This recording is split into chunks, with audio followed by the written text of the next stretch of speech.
kulan ballaaran oo ay isugu yimaadeen maayirka degmada Ceergaabo iyo xubno ka tirsan hoggaanka sare ee urur siyaasadeedka wadani iyo madax dhaqameedyo ayaa waxa ay dambaal tacsi ah ay u direen eheladii iyo qaraabadii uu ka geeriyooday gudoomiye ku-xigeenkii saddexaad ee ururkaasi wadani Cabdillahi Saciid Dheere oo maalintii shalay ahayd ku geeriyooday shil baabuur oo ka dhacay duleedka degmada Abdaal oo iyadu ka tirsan gobolkaasi Saaxil.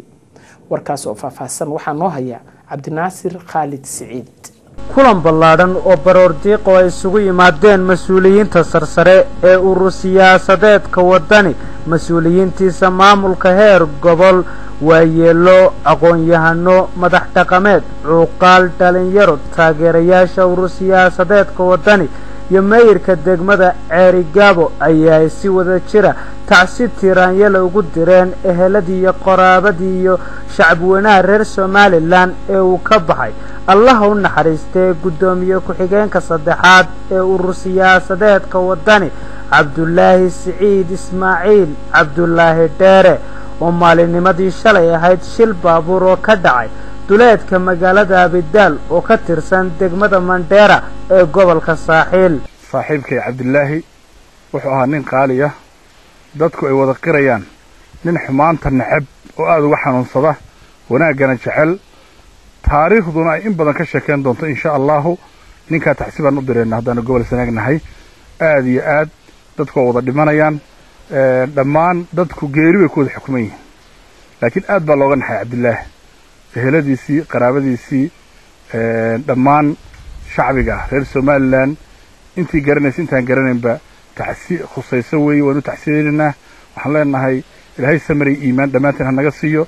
saaxiibkay nin qaali ah, aad u qiimo badan buu ahaa, nin dadka oo dhan wanaag la jecel buu ahaa, nin xumaanta nacab buu ahaa, nin wanaag ka shaqeeya had iyo jeer oo wanaag u saaxiiba buu ahaa, nin aan qabiyaalada teeda xun aan aqoon buu ahaa, nin wanaagsan oo ehel ilaahay ah oo aad u qiimo badan oo aad iyo aad masaajidka iyo diinta ugu xidhan buu ahaa. dhammaantood waxaan uga tacsiyeynaa dadka Somaliland, dadka Soomaaliyeed iyo inta bahweynta ururka wadani, isagoo ahaa saraakiisha sare ee ururka wadani. waanu u tacsiyeynaa, waxaan leenahay inna lillahi wa inna ilayhi raaji'uun. waxaan leenahay kuwa dhaawacanna ilaahay ha u fududeeyo, ilaahay caafimaad sare ha siiyo, isagana ilaahay qabriga ha u nuuro. gaar ahaanna waxaan uga tacsiyeynaa caa'iladii iyo dadka ehelidii iyo qaraabadii uu ka geeriyooday. waxaan uga tacsiyeynaa Cabdillahi Dheere aan haysanay iimaan saadiq ilaahay ha ka siiyo, ehelidii iyo asxaabtii uu ka tagay, caruur uu ka tagay, annagana samiriyo iimaan Allah naga siiyo. ururkayaga wuxuu ahaa rag aan Hargeysa ku soo baranay, wax wanaagsan baan ku soo baranay. ilaahay wax nooga barnay janno firdawsi in ilaahay ku bishaareeyo, intii dhimatay Allah u naxariisto. naxariistii janno ha ka waraabiye marxuum Cabdillahi Saciid Dheere, gudoomiye ku-xigeenkii saddexaad ee urur siyaasadeedka wadani ayaa ka mid ahaa rukumadii ugu miisaanka cuslaa urur siyaasadeedka wadani, waxaana uu sidoo kale marxuumku ka mid ahaa aasaasayaashii dhidibada u taagay urur siyaasadeedka wadani. inna lillahi wa inna ilayhi raaji'uun.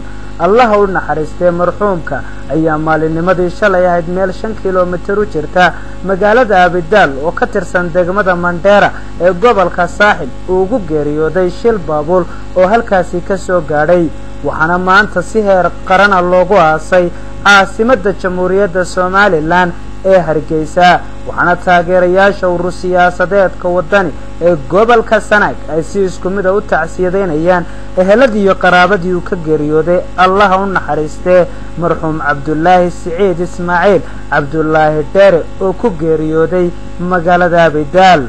Cabdinaasir Khalid Saciid, telefishinka caalamiga ee Somali Channel, magaalada Ceergaabo.